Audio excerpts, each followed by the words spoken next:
kami Tuhan, dan Kau berkati kami di tempat ini Tuhan. Kau tambahkan nikmat kepada kami supaya kami bisa memahami apapun yang disampaikan kepada kami Tuhan. Tuhan, kami membuka pelajaran ini hanya di dalam nama Tuhan Yesus. Kami berdoa mengucap syukur. Haleluya. Amin. Amin. Silakan Pak untuk melanjutkannya. Ya, jadi kita masih meneruskan latihan kita untuk belajar menafsirkan ayat dengan akurat ya, benar, tepat, tidak setengah-setengah, tidak kabur, tapi dengan kepastian. Karena firman Tuhan adalah sebuah kebenaran, tetapi kalau penafsirannya salah ya menjadi ketidakbenaran. Nah, itu dalam hal ini kita yang bertanggung jawab ya. Firman Tuhan sudah dituliskan dengan benar, tinggal masalahnya ada di penafsiran. Ini selalu masalah kita. Dan begitu banyak penafsiran yang salah, yang tidak akurat, yang menyebabkan firman Tuhan seakan-akan tidak benar ya. Jadi tanggung jawab kita besar sekali, khususnya sebagai hamba-hamba Tuhan yang harus menafsirkan. Tugas kita adalah menafsirkan ayat untuk disampaikan kepada jemaat awam yang mereka tidak belajar Alkitab ya. Nah, itu saya sebagai gembala juga mendorong setiap jemaat untuk belajar Alkitab juga sendiri supaya jangan sampai sangat tergantung pada hamba Tuhan dalam hal mengartikan, menafsirkan ayat. Juga jangan sampai nanti mudah sekali disesatkan atau dibawa ke penafsiran yang salah oleh hamba Tuhan. Karena kita tidak punya dasar sama sekali. Sebaiknya jemaat juga harus punya dasar yang kuat. Khususnya pada akhir zaman ini, di mana nanti akan banyak nabi-nabi palsu dan pengajaran-pengajaran yang sesat. Itulah gunanya menafsirkan ayat firman Tuhan dengan benar. Kita sampai kepada ayat ini ya. Ayat ini mengatakan, sekali lagi seakan-akan kita itu dijanjikan lebih sakti daripada Tuhan Yesus. Ini yang berbahaya, penafsiran yang berbahaya, yang membuat banyak hamba Tuhan menjadi terlalu berlebihan, PD-nya, percaya dirinya jadi berlebihan, dan menggunakannya secara kurang tepat. Ya, contohnya banyak sekarang muncul pendeta-pendeta yang terus-menerus mau mendemonstrasikan mujizat Tuhan setiap hari. Karena mereka menafsirkan mujizat itu dapat dan bahkan harus terjadi setiap hari. Saya sih mengatakan itu nggak tepat. Karena mujizat memang tidak terjadi setiap hari. Itu kenyataannya. Kalau mujizat terjadi setiap hari itu bukan mujizat lagi namanya. Itu namanya kejadian sehari-hari yang sesuai hukum alam.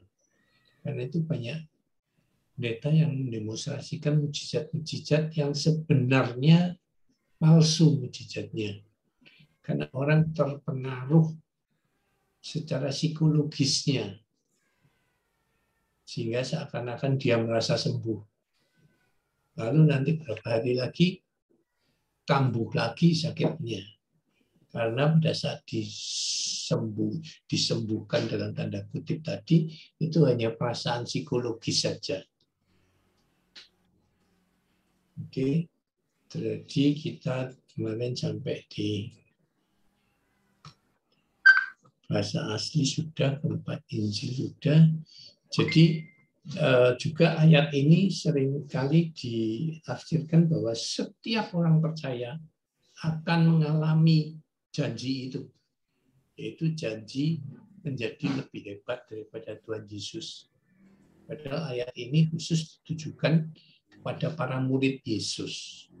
Jadi Yesus sedang berdialog kepada para muridnya, khusus kepada mereka saja dia bicara ini. Dia tidak sedang khotbah di depan umum. Ya, kalau khotbah di depan umum berarti janji itu untuk kita. Tapi janji ini hanya untuk murid Yesus, orang-orang pilihan khusus. Ya, bahkan kalau lebih sempit lagi, ada kelompok teolog yang percaya bahwa janji ini hanya terutama untuk para rasul pada zamannya. Jadi hanya untuk gereja mula-mula. Dan itu tercatat semua di Alkitab, memang terjadi. Petrus sekali berkhotbah 3.000 orang bertobat. Itu Yesus belum pernah lakukan. Petrus lebih hebat dari Yesus dalam kasus itu.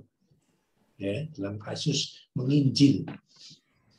Sebab Yesus memang mempercayakan kelanjutan dari misi penginjilan itu kepada para murid-muridnya, dan kemudian para murid-muridnya melanjutkan menitipkan tugas ini kepada murid-muridnya lagi sampai kepada kita sekarang. Itu yang terjadi.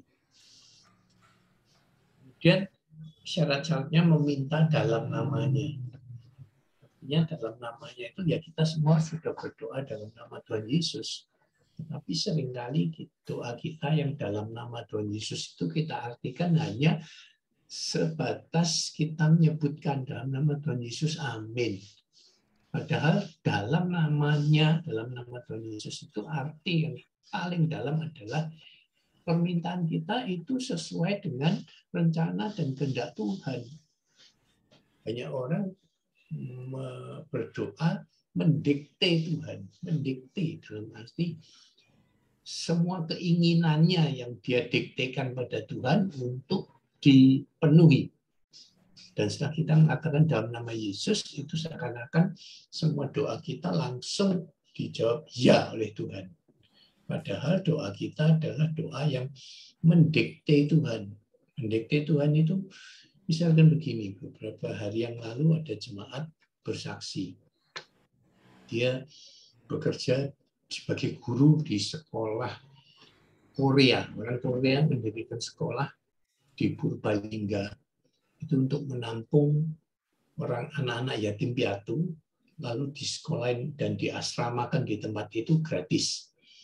Suatu kali bosnya ini, pemimpin sekolah ini, pemimpin yayasan, seluruh yayasan ini, yayasan orang Korea yang memang punya misi untuk membantu orang Indonesia di pedalaman, itu harus kembali ke Korea karena istrinya sakit kanker.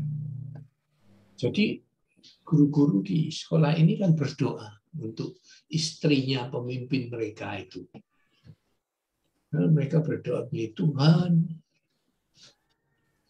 sembuhkan istri pemimpin kami ini. Kata dokter harus dioperasi. Kami mau berdoa dalam nama Tuhan Yesus Kristus. Jangan, tidak perlu operasi. Tuhan sembuhkan dengan mujizat Tuhan. Itu permintaan mereka. Tapi ternyata harus operasi. Dan akhirnya operasi. Dan setelah dioperasi harus kemoterapi. Biasanya kan begitu, kemoterapi setelah operasi. Kembali mereka berdoa, Tuhan kami berdoa agar istri pemimpin kami tidak perlu kemoterapi. Sudah sembuh total dalam nama Tuhan Yesus Kristus. Harus kemoterapi juga.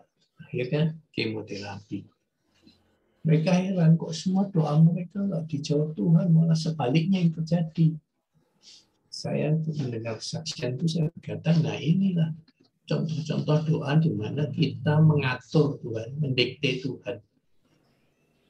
Bahkan sebenarnya kita cukup minta Tuhan sembuhkan, titik. Tentu itu sesuai kehendak Tuhan. Kalau ya, belum tentu juga kehendak Tuhan, tapi paling tidak caranya sembuh itu terserah Tuhan lah. Tidak perlu kita ngatur, seakan-akan kita lebih ngerti. Diminta kesembuhan tanpa operasi. Itu kan menyuruh dan memerintah dan mendikte Tuhan. Kalau memang harus operasi, karena apa salahnya dengan operasi gitu. Banyak orang terlalu ngeroh, saya bilang terlalu ngeroh. Ya. Dan lebih senang kalau lihat mujizat Tuhan tanpa operasi, tiba-tiba kankernya hilang lenyap gitu aja. Padahal menurut saya, pengalaman saya mengatakan, Tuhan lebih senang dengan cara biasa. Tidak perlu yang harus eng-ing-eng, tahu ya, eng-ing-eng itu yang aneh-aneh seperti itu. Karena sekarang orang sudah rutin, dokter sudah pandai mengoperasi kanker biasa, itu sudah mereka rutin lakukan, dan memang caranya begitu ilmu pengetahuan sekarang. Saya mau tanya sama saudara, ilmu pengetahuan kedokteran itu dari mana? Siapa yang memberikan pada manusia kepandaian seperti itu? Yang menjawab, Tuhan. ya Tuhan yang memberikan. Kita sampai maju seperti sekarang ilmu kedokteran itu karena Tuhan. Semua berasal dari Tuhan. Jadi Tuhan pakai caranya dia, ya yang sudah diberikan pada manusia, lakukan saja. Kenapa mesti setiap kali eng-ing-eng minta eng-ing-eng, Tuhan yang jamah turun tangan? Padahal semua sudah diberikan. Ya, sudah diberikan. Ini sama dengan pertanyaan ini. Ada orang tanya sama saya, jemaat, Pastor, sakit enak zaman dulu ya, zaman perjanjian lama gitu. Tuhan berbicara langsung pada kita, hingga kita dengar sehingga mudah, sudah tidak pakai penafsiran seperti kita kan sekarang susah kan. Sekarang orang Tuhan kan lebih jarang berbicara, benar nggak? Dibanding kalau di perjanjian lama. Tiap saat Tuhan berbicara. Di mana duduk persoalannya? Di mana dulu perkaranya? Kenapa dulu Tuhan senang ngomong, sekarang enggak? Satu yang lupa orang. Ada perjanjian lama, bahkan sampai perjanjian baru. Ya. Enggak kira perjanjian lama aja. Sampai pada waktu perjanjian lama, mereka belum punya Alkitab sama sekali. Jadi segala sesuatu Tuhan harus ngomong. Nah, itu kemudian dicatat oleh orang-orang pada zaman itu, setiap kali Tuhan ngomong, diabadikan di dalam firman Tuhan. Jadi Alkitab sampai sekarang kita terima. Dan sekarang kita sudah menerima Alkitab lengkap. Perjanjian lama, perjanjian baru ini sudah lengkap kita terima. Ini adalah suara Tuhan. Kita sudah punya suara Tuhan lengkap sekali di sini. Jadi tidak perlu Tuhan harus berbicara lagi. Paling-paling kalau Tuhan berbicara, Tuhan mengingatkan kita. Ingatkan, lihat, baca Efesus 2 ayat 10 misalnya. Cukup. Itu adalah Tuhan sudah berbicara pada kita. Ada di Efesus 2 ayat 10. Tinggal kita cari, oh ini toh Tuhan maksudnya. Jadi cara Tuhan bicara sekarang melalui Alkitab. Melalui hamba-hambanya yang membawakan khotbah, menjelaskan firman Tuhan. Ya, itu suara Tuhan yang sekarang. Yang juga saudara dapat dengar paling sedikit seminggu sekali. Perjanjian lama zaman Musa pun tidak setiap minggu sekali Tuhan berbicara, mungkin sebulan sekali, mungkin 10 hari sekali. Kita sekarang setiap minggu kita dapat dengar suara Tuhan. Bahkan setiap hari saudara mau dengar suara Tuhan juga tinggal buka YouTube, tinggal buka apa saja, gereja mana saja, apa saja, orang berkhotbah, kumpulan khotbah orang, saudara dapat mendengar suara Tuhan setiap saat sekarang ini. Setiap detik. Kalau tidak ada televisi, di hutan belantara, tidak ada HP, tidak ada apa-apa pun, selama saudara punya Alkitab ini, dimanapun juga saudara dapat mendengar suara Tuhan ketika saudara buka dan baca ini. Jadi tidak perlu lagi Tuhan bicara seperti eng-ing-eng. Ada orang Israel pada zaman Musa pun sadar. Mereka sebenarnya takut sekali kalau Tuhan bicara. Mereka selalu bilang pada Musa, tanya pada Tuhan, biar Tuhan memberi jawaban kepadamu saja. Tidak langsung pada kita. Karena kalau Tuhan berbicara pada kita, kita bisa mati semua. Dan itu kedahsyatan Tuhan. Tuhan Maha Besar, Maha Kuasa, tidak terbayangkan kalau Tuhan berbicara. Itu bahkan bisa banyak orang yang mati, istilahnya gitu. Terlalu besar dia untuk orang-orang biasa seperti kita, seperti bangsa Israel. Tuhan bicara pada waktu itu pun melalui Musa. Semuanya melalui Musa. Mereka pun takut karena mereka sadar kalau Tuhan bicara langsung, waduh bisa mati kita semua. Nah, kemudian juga janji yang pada ayat itu kita harus tafsirkan, tidak semua kuasa Yesus kita akan dapatkan dan kemudian kita melakukan lebih daripada yang Yesus lakukan. Tidak, saudara. Katakanlah kuasa kesembuhan yang sekarang ini diberikan pada hamba-hamba Tuhan tertentu.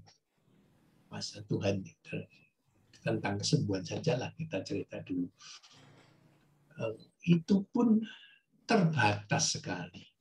Istilahnya ya pernah dibuat satu studi KKR-nya Reinhard Bonnke. Berapa persen yang sungguh-sungguh sembuh sebenarnya? Satu tim dokter meneliti. Sebelum didoakan orangnya diperiksa semua. Sudah didoakan diperiksa lagi. Tekanan darahnya, kolesterolnya, gula darahnya semua diperiksa lagi. Kalau ada perubahan yang jelas sekali, pada dunia dia diabetes, dan kadar gulanya tinggi, lalu setelah didoakan turun normal, itu baru namanya mujizat. Itu yang dicatat. Nah, ini mujizat benar gitu. Apa yang terjadi? 8% hasilnya yang sembuh sungguh-sungguh. Yang lainnya sisanya itu cuman perasaan psikologis tadi itu. Itu umumnya kalau sakit pinggang, terus sembuhkan, hilang sakitnya. Itu gitu-gitu yang pusing, hilang. Mual, hilang. Ya, gitu-gitu yang sebenarnya yang sederhana-sederhana yang hanya gejala ringan. Itu banyak. Tapi itu matanya buta bisa melihat dan sebagainya itu 8%. Tidak banyak 8%. Karena Yesus pada waktu di dunia, dia 100%. Yang Tuhan Yesus doakan, Tuhan Yesus jamah, Tuhan Yesus niat menyembuhkan, itu hasilnya 100%. Semuanya sembuh. Tidak pernah ada yang gagal. Untuk pendeta, banyak gagalnya. Jadi, itu tadi Reinhard Bonnke, tokoh terbesar pada zamannya, sekarang sudah meninggal itu. 8% tidak bisa melebihi Yesus. Jadi lebihnya kata-kata di sini apa? Gimana maksudnya? Kerjaan yang lebih besar di sini. Maksudnya adalah kalau keroyokan ya semua hamba Tuhan dikumpulkan, atau seluruh pelayanan seorang Reinhard Bonnke semasa pelayanannya. Reinhard Bonnke itu melayani KKR kesembuhan itu 40 tahun. Jumlah kasus yang dia sembuhkan tentu lebih banyak jumlahnya daripada yang Yesus lakukan selama 3 tahun saja. Itu ya masuk akal sekali. Sederhana dan ya memang itulah penafsiran yang paling logis, yang artinya sesuai logika teologi. Saya ajarkan pada Anda, menafsirkan harus pakai logika teologi. Logikanya dalam hal ini, kalau di total satu orang selama puluhan tahun, bisa saja lebih besar dari Yesus. Atau kalau di total semua hamba Tuhan sepanjang sejarah gereja, 2000 tahun, ya tentu lebih banyak daripada Yesus hasilnya. Secara kuantitatif, jumlah. Kalau kualitatif 100% itu yang kalah kita. Yesus lebih menang karena hasilnya Yesus 100%. Ya dia Tuhan. Jadi janganlah berfantasi ayat itu mengatakan kita bisa melebihi Tuhan. Itu enggak masuk akal teologi. Ya, enggak mungkin. Itulah yang ingin iblis masukkan. Iblis selalu intervensi. Kalau kita sedang menafsirkan ayat, selalu iblis intervensi untuk mengganggu, menggoda kita, menjatuhkan kita. Kalau kita menafsirkan kita lebih hebat dari Yesus, kita percaya betul hal itu, ya kita akan jatuh dalam dosa Lucifer. Dosa Lucifer itu apa? Tinggal dosa Lucifer, tolong jawab. Apa dosa Lucifer? Ingin seperti Tuhan. Bukan ingin seperti Tuhan saja, dia sudah merasa dan yakin dia setara dengan Allah. Ya, keinginan itu nomor 1. Nomor 2-nya adalah dia sudah merasa setara dengan Allah. Tentunya hamba Tuhan yang merasa seperti ini. Merasa betul-betul merasa. Dari perilakunya. hamba Tuhan khususnya ketua sinode ya, dalam komunitas sinode dia berperilaku seperti Tuhan. Orang berperilaku seperti Tuhan itu kayak apa? Tanda-tandanya. Saya melihat banyak sekali yang Tuhan seperti itu. Tidak bisa dibantah sama sekali setiap kata-katanya. Seperti kaisar-kaisar kuno zaman dulu yang masih barbar selalu mengatakan kata-kata saya adalah hukum. Ya, kata-kata saya adalah undang-undang. Jadi seperti setiap kali hamba Tuhan zaman sekarang yang merasa seperti Tuhan tadi, setiap kata-kata dia, setiap sabdanya dia, setiap yang dia katakan itu seperti firman dari dia. Karena dia setara dengan Allah, bahwa itu pasti akan terjadi. Ada hamba Tuhan yang bilang begini, orang-orang yang suka ngeritik saya ya, tidak perlu saya doakan. Kalau tidak mati stroke ya sakit jantung. Tidak lama setelah dia ngeritik saya. Inilah model-model spirit Lucifer. Benar-benar sudah seperti Tuhan. Ngeri sekali, saudara ya. Karena terlalu pede. Itu bahayanya yang iblis ingin kita menafsirkan seperti itu, yaitu kita lebih hebat dari Tuhan, atau setara dengan Tuhan, supaya kita ikut dia, ikut Lucifer. Iblis kan anak buahnya Lucifer yang jadi gini, saya ingin mengatakan bahwa dosa kesombongan adalah dosa yang paling berbahaya dan paling dahsyat dampaknya pada kehidupan kita. Jatuh dosa yang lainnya masih ringan dan mudah disembuhkan istilahnya, mudah disadarkan dan bertobat. Tapi dosa kesombongan ini dosa yang paling berat sekali. Menurut saya induk dari semua dosa, induk ya, itu adalah dosa kesombongan.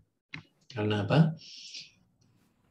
Dosa ini lahir, dosa yang sekarang ada di dunia ini, yang kita terus menggoda kita setiap saat ini, lahir dari sebuah induk.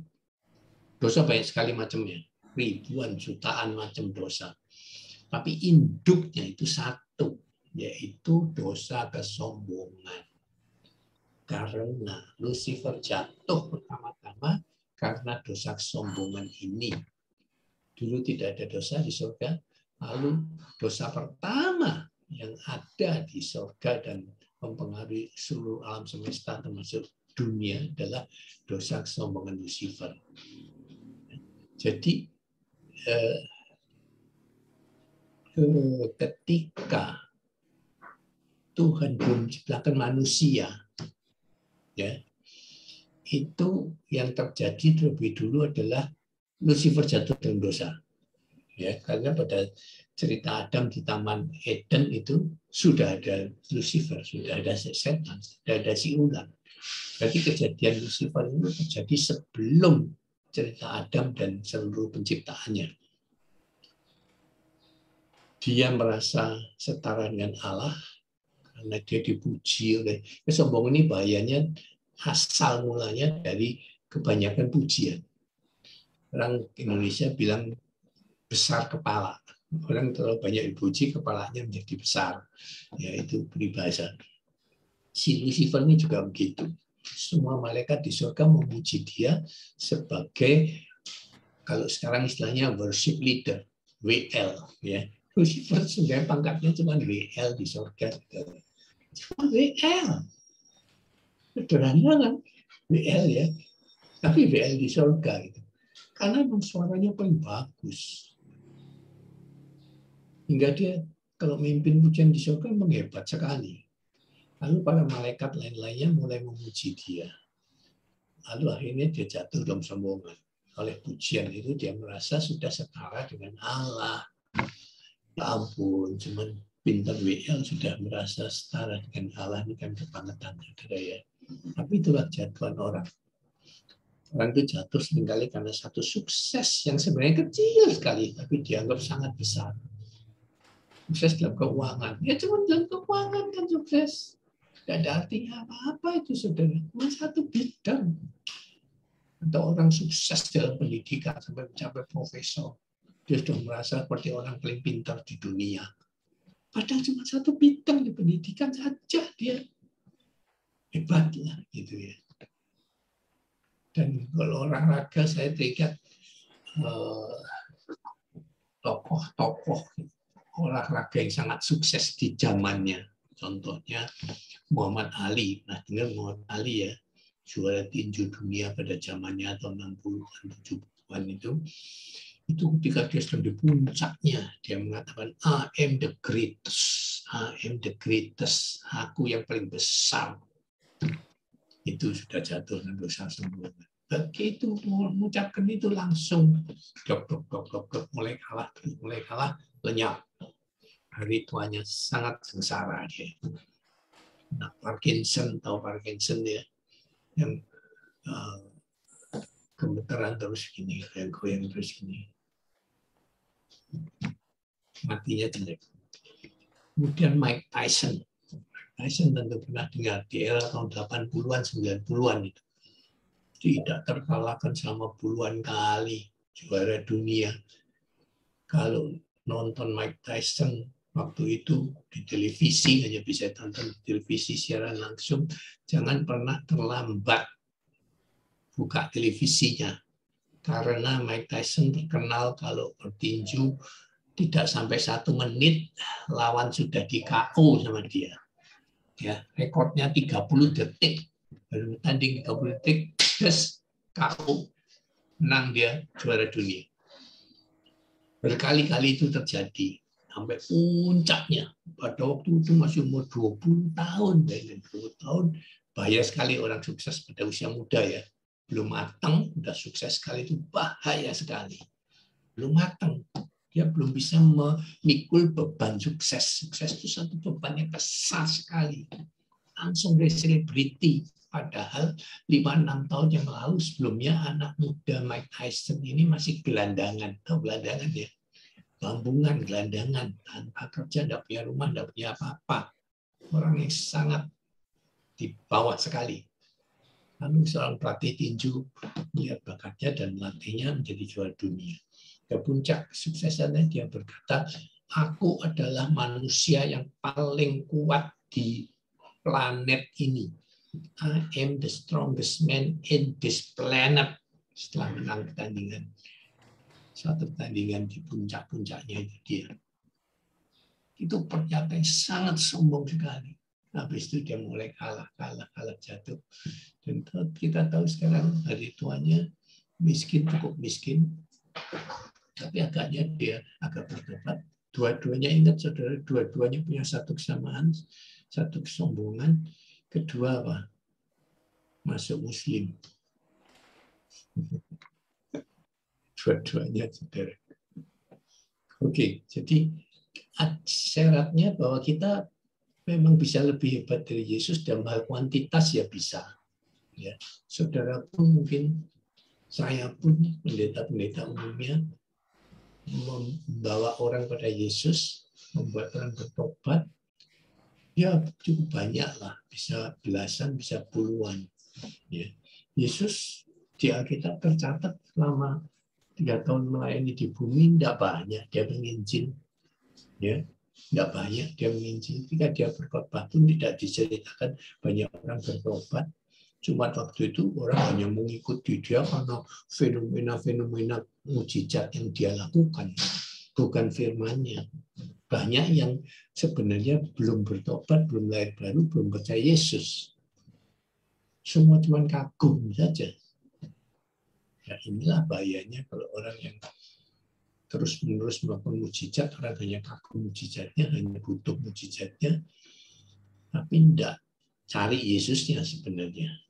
Oke, itu dalam hal kuantitas kita mungkin bisa menang, tapi kualitas tidak bisa. Seperti Petrus contohnya sekali bertobat, 3.000 bertobat itu secara kuantitas ya, sekali. Hanya mereka yang dapat bersama dengan Roh Kudus yang dipakai. Ya, jadi karena zaman sekarang Yesus ketika mau naik surga mengatakan, aku pergi pulang ke rumah Bapa, tapi sebentar lagi Dia setelah mengatakan itu 10 hari saja, cuma 10 hari kemudian terjadi pencurahan Roh Kudus kan. Jadi janjinya itu instan sekali dia berikan. Karena apa? Karena yang kita butuhkan bukan Yesus secara fisik seperti para muridnya pada saat itu, tapi Roh Kudus secara rohani. Itu yang Tuhan berikan. Dan kualitas Roh Kudus kita tahu sama dengan kualitas Yesus. Jadi asal orang yang peka pada Roh Kudus, nurut sama Roh Kudus, dia akan dipakai. Karena itu tidak semua orang. Tidak semua orang peka sama Roh Kudus, saudara. Tidak semua orang. Saudara, kalau dia tanya jujur, di sini juga sebagian ada yang peka, ada yang bagian tidak. Saya mengaku, saudara, saya bukan orang yang peka-peka begitu. Sedikit-sedikit sama Roh Kudus, sedikit-sedikit merinding-merinding, sedikit-sedikit seperti disetrum. Tidak, saya tidak pernah mengalami seperti itu, saudara. Tapi ada orang-orang yang seperti itu. Bahkan dia bilang sering dapat penglihatan, sering dapat nubuatan. Itu orang-orang yang peka sama Roh Kudus. Kalau bicara gender, saudara, laki dan perempuan secara umum, ini secara umum sekali, general sekali. Wanita biasanya lebih peka terhadap Roh Kudus, terhadap zaman Roh Kudus. Laki enggak, karena laki-laki lebih sering pakai akal pikiran, pakai rasio. Kalau tidak jelas buktinya dia tidak bisa terima. Kalau perempuan tidak pakai logika, tidak pakai rasio banyak-banyak seperti orang laki, maka lebih mudah menerima Roh Kudus. Karena Roh Kudus, kerja Roh Kudus seringkali memang tidak rasional, ya, seringkali tidak rasional kerja Roh Kudus. Nah, ini sulit diterima oleh pria. Wanita lebih. Karena itu sudah salah satu gunanya pernikahan. Kenapa Tuhan merancang kita perlu berdua, sepasang laki dan wanita dan perempuan itu karena jadi itu wanita sebagai pendamping kita, istri kita yang sepadan itu adalah penolong yang sepadan maksudnya ya. Kita mengatakan istri adalah seorang penolong yang sepadan. Itu kata penolong yang sepadan itu persis definisi yang Tuhan pakai untuk Roh Kudus. Aku akan memberikan pada engkau penolong yang sepadan. Penolong yang sepadan dalam hal ini Roh Kudus. Jadi istri itu adalah Roh Kudusnya suami. Karena suami membutuhkan telinga rohani ini. Istri itu telinga rohani kita. Ya, jadi seringkali kita harus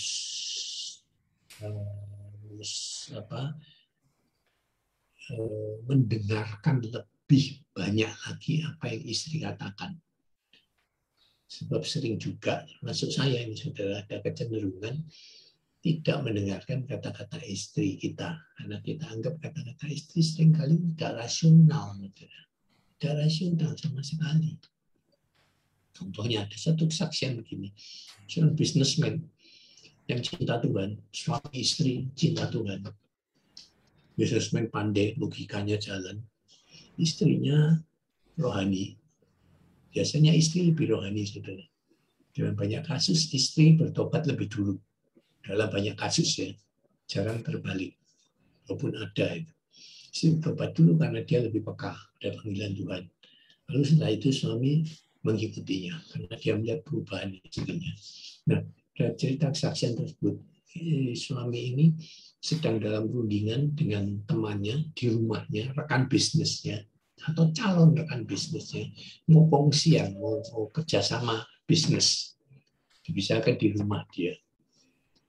Lalu dalam bicara itu segala sesuatu kelihatannya sudah cocok, tinggal jalan. Oke, kesepakatan dan kerjasama bisnis kelihatannya akan mereka lakukan bersama. Setelah bisnismen temannya ini pulang, istrinya nyeletuk aja, dia ikut mendengarkan tadi, dia diam. Setelah temannya calon rekan bisnis pulang, istrinya nyeletuk begini sama suaminya, aku kok nggak srek ya. Cuman itu dia bilang, aku nggak srek, tahu ya nggak srek gitu, nggak srek itu nggak nyaman gitu ya, nggak damai sejahtera gitu dengan rencana bisnis itu. Suaminya heran, tanya, kenapa? Apa alasannya? Kok kamu nggak srek, tidak setuju? Istrinya tidak bisa jawab. Nggak tahu, aku cuma merasa tidak srek. Titik. Nah, ini menjadi masalah paling besar antara suami istri. Suami pakai logika. Logika itu begini, kalau engkau punya satu pendirian, engkau harus dapat menjelaskan alasannya apa. Alasannya apa. Tapi kalau kamu punya satu pendirian, ditanya kenapa kamu berpendapat seperti itu, tidak tahu, wah itu lemah sekali di mata pria.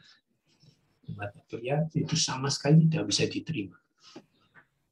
Hanya tidak serap, tidak bisa menjelaskan alasannya. Wah, udah langsung dibuang oleh laki-laki. Tapi ternyata memang jadinya akhirnya bisnisnya berantakan. Berarti itu sungguh-sungguh datang dari Roh Kudus. Pernyataan itu. Sayangnya yaitu saya menjelaskan. Nah, banyak hal kita juga sama Tuhan juga begitu. Dengar firman Tuhan seringkali kita setengah-setengah nerimanya karena alasannya kurang jelas gitu. Untuk orang laki-laki khususnya ya. Tapi wanita terima dulu, percaya dulu, percaya dulu, percaya dulu. Kalau laki-laki ingin lihat dulu baru percaya. Kalau wanita percaya dulu, lalu dia akan melihat. Ya kita kembali perlu belajar dari wanita. Pria lemah di sini. Ya, belajar. Ya. Kerjasama dengan Roh Kudus perlu khusus untuk peristiwa ini. Roh Kudus satu-satunya yang dapat melakukan yang Yesus lakukan. Ya, jadi ini perlu sekali kita sadari bahwa semua mukjizat mungkin atau kesembuhan yang akibat katakanlah dari doa kita, ingat baik-baik, itu adalah karya Roh Kudus sama sekali 100%, bukan karya dan hasil kerja saudara dan atau saya. Karena hanya Roh Kudus yang dapat melakukan yang Yesus lakukan. Karena Roh Kudus ya Yesus. Tapi melalui karunia Roh Kudus pada orang-orang tertentu. Kita ini hanya alat yang dipakai.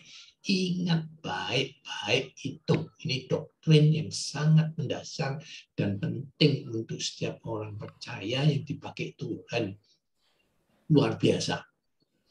Sebab masih banyak sekali bahkan orang yang dipakai Tuhan dahsyat seperti Kathryn Kuhlman, tahu ya, Kathryn Kuhlman itu hamba Tuhan zaman abad yang lalu lah, abad 20. Dia itu guru rohaninya Benny Hinn. Ya, apa yang Kathryn Kuhlman lakukan, KKR kesembuhan itu istilahnya diserap, diturunkan ke Benny Hinn dan Benny Hinn melakukan hal yang sama. Seperti yang Kathryn Kuhlman lakukan, melakukan KKR kesembuhan yang sukses besar. Tapi ceritanya di hari itu Kathryn Kuhlman, dia sakit parah. Menderita sekali. Hampir-hampir dia kecewa dan marah sama Tuhan. Karena dia berpikir masih orang sehebat Kathryn Kuhlman yang ribuan orang sembuh melalui pelayanan dia, bahkan orang mati bangkit dan sebagainya, itu pun masih doktrinnya masih belum solid 100%, sehingga digoyang oleh iblis pada hari tuanya. Iblis mengatakan apa? Percuma kamu melayani Tuhan, kamu menyembuhkan ribuan orang. Tanganmu sudah menyembuhkan ribuan, puluhan ribu orang. Tapi ketika engkau sakit apa? Tuhan tidak bertanggung jawab. Rasain dulu. Iblis bilang begitu. Itu pasti masuk ke dan itu sedikit banyak sangat mempengaruhi. Jadi hampir jatuh dalam dosa kekecewaan, marah sama Tuhan. Aku sudah menyembuhkan ribuan tahun. Aku sekarang sakit. Tolong Tuhan sembuhkan. Tuhan tidak. Sama seperti Paulus, cukuplah kasih karuniaku. Jawaban Tuhan kira-kira seperti itu sama Kathryn Kuhlman. Tidak enak sekali itu saudara. Itu satu kejadian dalam hidupnya sangat tidak enak. Mending tidak dipakai Tuhan lah istilahnya. Tapi mati baik-baik itu dan tidak menderita sakit. Sang sengsara sekali pada hari-hari terakhirnya. Padahal dia pada waktu mudanya dipakai Tuhan dahsyat sekali menyembuhkan orang. Itu tidak enak sekali, benar-benar tidak enak. Saya katakan tidak usah dipakai ya. Tapi itu yang terjadi. Karena apa? Kita tidak 100% doktrinnya itu sudah tidak kuat sekali. Ternyata Kathryn Kuhlman dan Benny Hinn sama. Memang teologinya lemah sekali. Sudah tidak belajar teologi dan penafsiran dengan baik. Itu diakui pada hari tuanya Benny Hinn. Benny Hinn umur 65, sekarang sudah 70-an, hampir sama usia saya ya. 70-an lebih. Waktu umur 65 dia melakukan pengakuan seperti ini. Ternyata saya salah. I was wrong. Dengan semua khotbah-khotbah saya tentang teologi berkat, teologi kesembuhan, dan teologi kemakmuran. Karena itu tidak 100% sesuai Alkitab. Dia mengaku kedua, saya mengakui bahwa selama ini khotbah saya terinspirasi dan nyontek dari Kathryn Kuhlman. Benny Hinn punya dua guru rohani yang hebat sekali pada zamannya pakai Tuhan hebat itu. Satu Kathryn Kuhlman, yang kedua Oral Roberts. Ini yang buat Tuhan yang luar biasa juga dahsyat pakai Tuhan. Dua-duanya mengajarkan tentang teologi berkat, teologi mujizat, teologi kesembuhan itu. Diambil alih gitu saja oleh Benny Hinn tanpa mempelajari di Alkitab, langsung cuma di copy paste, diambil gitu saja tanpa diproses dalam pemikirannya sama sekali. Dia ambil alih dan dia khotbahkan. Dia bilang itu nyata kurang tepat. Bayangkan dia sudah 40 tahun melayani, umur 65 istilahnya baru buka Alkitab, saudara. Tragis sekali cerita Benny Hinn ini. Hamba Tuhan yang dipakai luar biasa, tapi rupanya dia tidak pernah baca Alkitab, saudara. Tidak pernah. Ngeri enggak? Ngeri sekali, saudara. Buru-buru mempelajari, mendalami, meneliti. Seperti yang saya selalu anjurkan dan saya lakukan benar-benar. Meneliti, benar-benar membaca dengan penuh penelitian, dengan penuh ketelitian, supaya kita jangan sampai salah tafsir. Ini yang tidak dilakukan oleh hamba Tuhan sebagian besar menurut perkiraan saya. Contohnya Benny Hinn saja tidak melakukan hal itu, saudara. Dia cuma khotbah yang sudah dia hafal 2000% istilahnya. Dia ada ulang-ulang terus. Tidak pernah dicek di Alkitab. Tidak pernah diteliti apakah sudah benar penafsirannya. Baru diakui setelah 65 tahun. Dan sekarang pelayanan Benny Hinn sudah lenyap.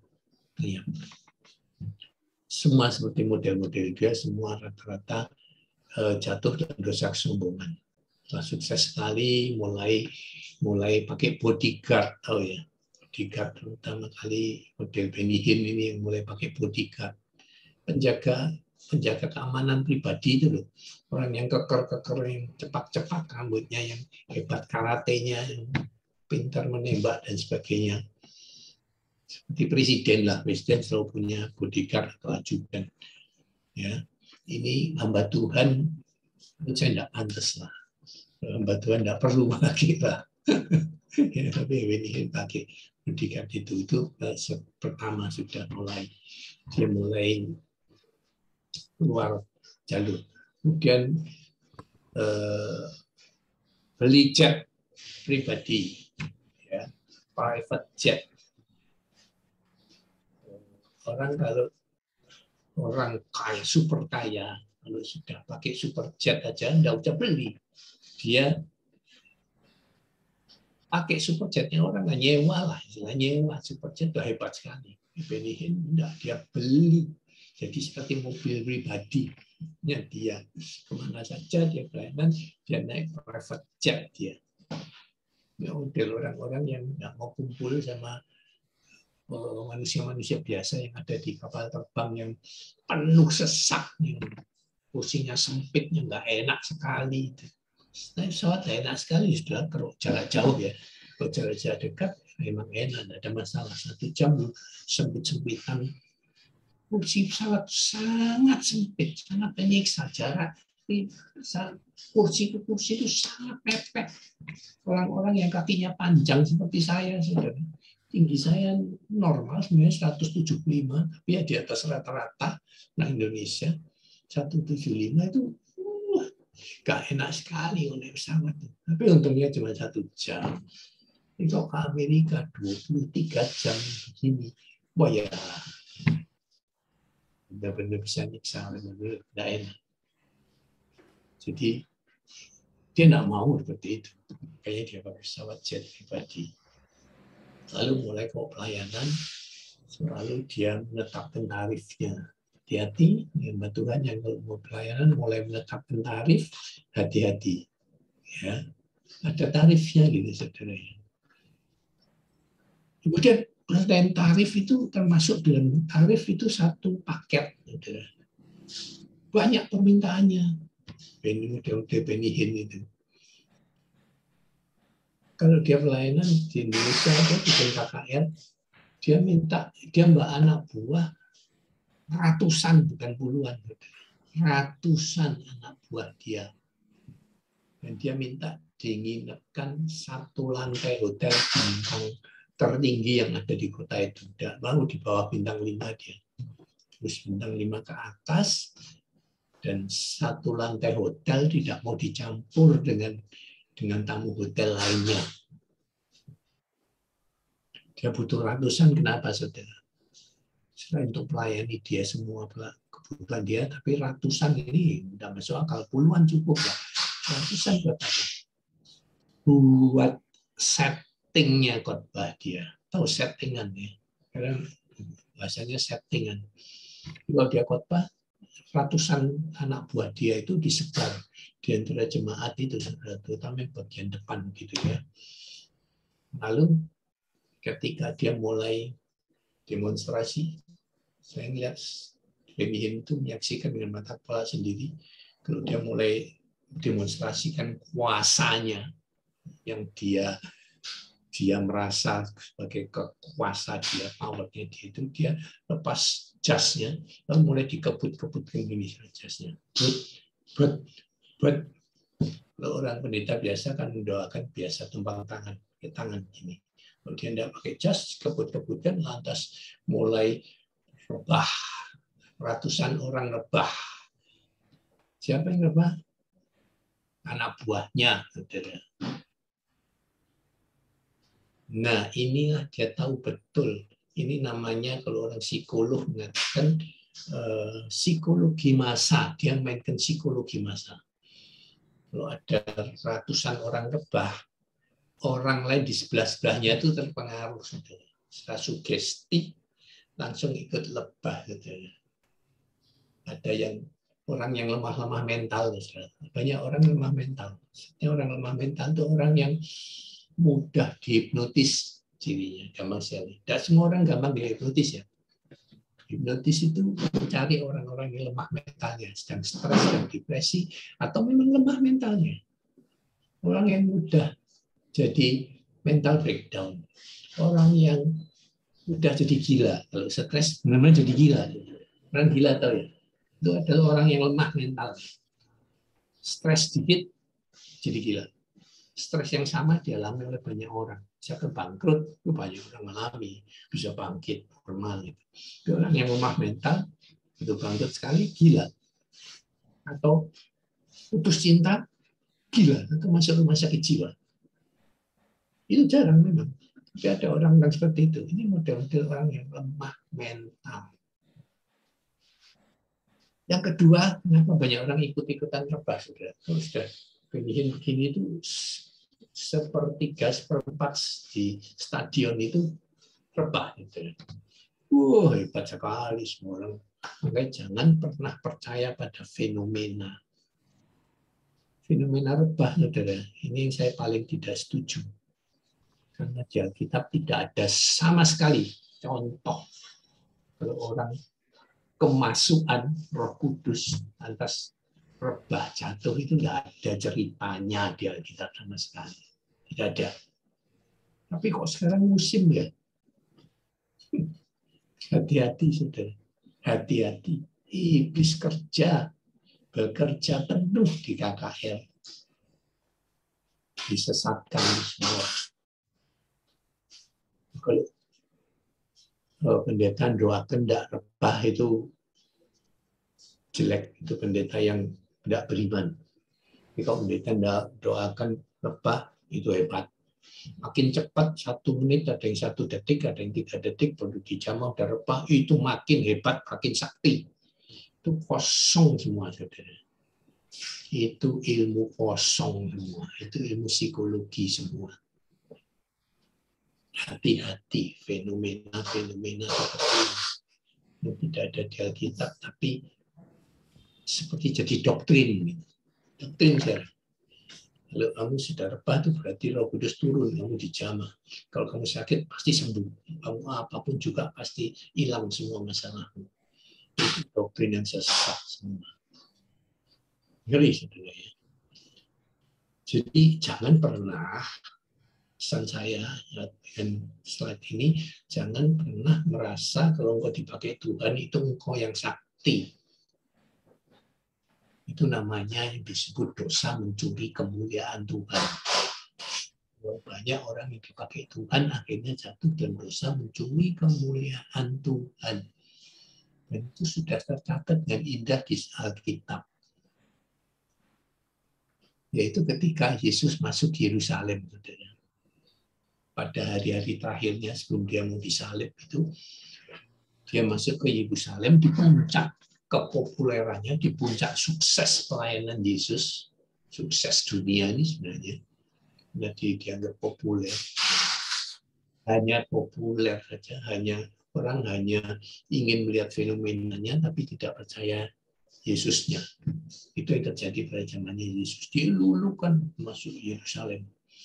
Sampai dihamparkan jubah-jubah, daun-daun palem, jubah-jubah kaisar dan kerajaan ditebarkan di jalan untuk diinjak oleh keledainya Yesus. Yesus naik ke Yerusalem, naik keledai, saudara ya. Saudara tahu ceritanya naik keledai. Dan itu saya selalu pakai ini sebagai ilustrasi. Yesus itu tidak naik kuda, saudara. Kenapa? Karena kuda itu lambang kesombongan, saudara ya. Lihat saja calon presiden yang lalu kan menyombongkan dia punya kuda kan ya, naik kuda segala macam kan. Model-model orang sombong. Yesus naik keledai. Keledai ini bodoh sebenarnya ya, masuk binatang bodoh. Keledai ini ketika melihat Yesus disambut seperti itu, dia dengan kebodohannya menafsirkan bahwa yang sedang disambut dan dilulukan itu adalah dia, si keledai itu. Bodoh nggak, saudara? Keledai itu. Dia, wah hebatnya saya ini kok saya disambut kayak begini, sampai dikasih jubah-jubah kerajaan. Itu kebodohan keledai. Ini menggambarkan kebodohan hamba Tuhan yang dipakai Tuhan, yang sedang ditunggangi Tuhan. Dia merasa kalau dia berdoa, orang sembuh itu karena dia yang hebat. Dia yang menyembuhkan. Ini keliruan paling fatal dari hamba Tuhan yang dipakai seperti itu. Siapa yang menyembuhkan, saudara? Saya tanya terakhir kalinya sebelum kita tutup. Tuhan Yesus. Tuhan Yesus, kalian saja lebih pintar. Tapi kalau nanti kalian dipakai Tuhan dahsyat, hati-hati. Saudara bisa lupa doktrin ini. Saudara akan merasa karena saudara diganggu iblis. Oh hebat ya kamu, dahsyat sekali, hebat ya Tuhan Yesus, diingatkan ayat yang ini tadi. Lalu Anda mulai bisa kepala dan wah iya ya, saya hebat ya, saya dahsyat ya, saya sakti, saya lebih hebat dari Yesus ya. Hati-hati. Itu pesan saya. Mari kita akhiri. Silakan ditutup dalam doa. Mari kita bersatu dalam doa. Tuhan Yesus, terima kasih ya Tuhan untuk pelajaran pada hari